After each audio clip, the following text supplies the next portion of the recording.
This is Munich, Germany. And it is the headquarters of BMW with Mercedes and Audi not so far away. But today we will not be talking about cars at all. Instead, I will take you on a tour of Munich with walking, cycling, and public transit. And then at the end of this video, we will give Munich a human mobility score.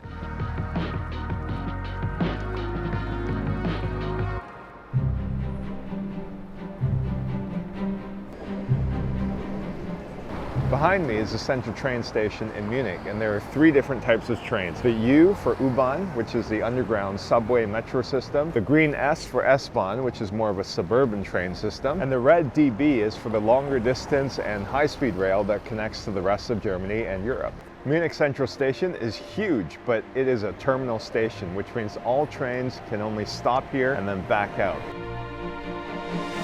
In addition to the 32 terminal platforms, there's also 6 U-Bahn and 2 S-Bahn train platforms that go under the station and continues onwards.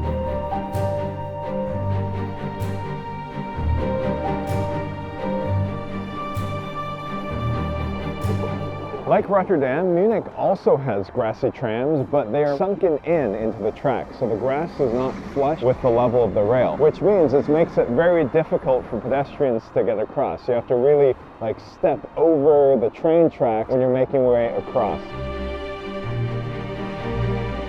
I'm here at a bus stop in Munich, and on this bus line, what I find particularly interesting is instead of running the bendy buses, they actually run these trailer buses, which have a trailer part that's completely separate and towed by the main bus vehicle. This sign means the sidewalk is split between pedestrians and cyclists. It's used usually where the cycle path is much narrower. This is one of the split bike lanes at the sidewalk level. You'll see that this split bike lane has almost no curb and is flush with the sidewalk, which means despite its size at only half a body width long, you can still use the sidewalk to pass other cyclists, which is a very neat feature and quite an efficient use of space.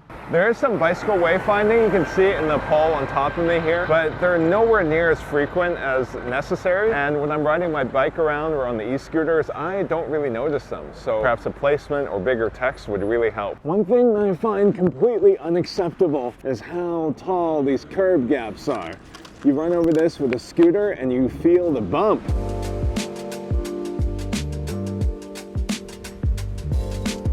I hope I got this, but there were 2 mail delivery tricycle cargo bike things that just went by. That's very interesting because in Germany, just like the Netherlands, you see a lot of mail delivery by bicycle. It's really good to see that in addition to the bags on the standard bicycle, they also have these cargo bikes that have capacity for more mail or probably even parcels. Although bike share is scarce in this city, you do have a few fleets of these e-scooters around. They're pretty great for shorter distances, but at 20 cents a minute, it makes you really aggressive in traffic because every minute is literally costing you money. I don't know if you remember the early days of e-scooters, but these companies had you take the entire scooter home to charge. Now there's no more charging. All you have to do is find one of those charging points, and they're located throughout the city. Remove this battery and a door will open for you so you can swap this at the charging point for a fresh battery. But as a consequence, these scooters are much heavier. I think I can't even lift them with one arm. So I question whether these are more of a danger to pedestrians as they're going on the sidewalk. And these are definitely heavier than any bikes that you would find. One of the cool things about these scooters, and if you have some luggage, is that you can actually put your luggage in the front of your scooter, step on, brace your knee on it, and off you go. So this is a fun exclusive to the tiered scooters. There is a helmet box in some of their scooters, and if you tap on the app, this door will pop open for you. And inside is this foldable helmet. Let's see how I look. Pretty good, eh?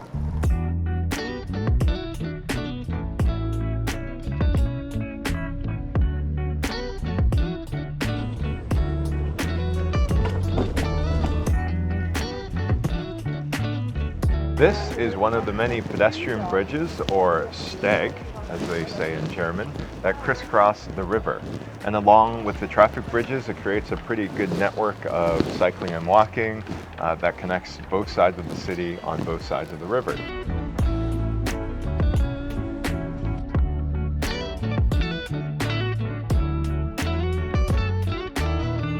There's a series of very beautiful bridges as you go along this bike path around the river. So behind me is an old stone bridge, and if we turn the other way, you also see way back there that we passed a steel train bridge.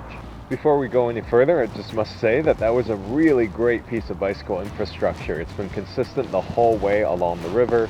You got a nice tour of all the bridges, and you get to see much of the architecture here. You also get to see a variety of nature environments. You get to go into the forest and then out into the flat plains where you get a nice expansive view of the city.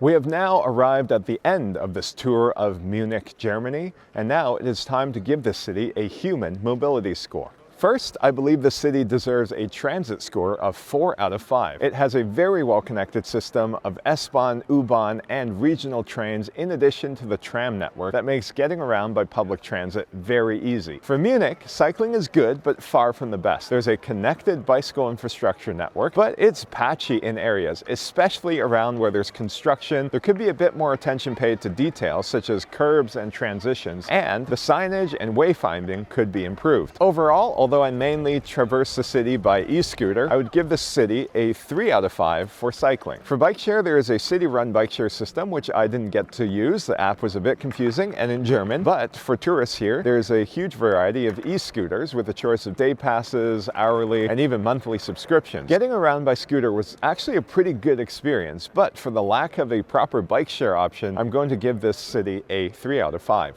If you walk around Munich, Germany, you can see that it is a city full of beautiful architecture, but the scale of the city makes getting from A to B a bit difficult on foot alone. The city center is very walkable, especially along the main pedestrian corridor, but as you venture to either side, the walkability really suffers. I especially enjoyed walking along the river park and looking out amongst the many bridges that crisscross the city. I love the ease of combining walking and transit to make a great experience of the city, but walking alone is a bit of a challenge due to how sprawled out the city is. For walking, I'm going to give the city a 4 out of 5. And that gives us a human mobility score of 14 out of 20 for Munich, Germany. Thank you for joining us for this tour, and I will see you at the next city.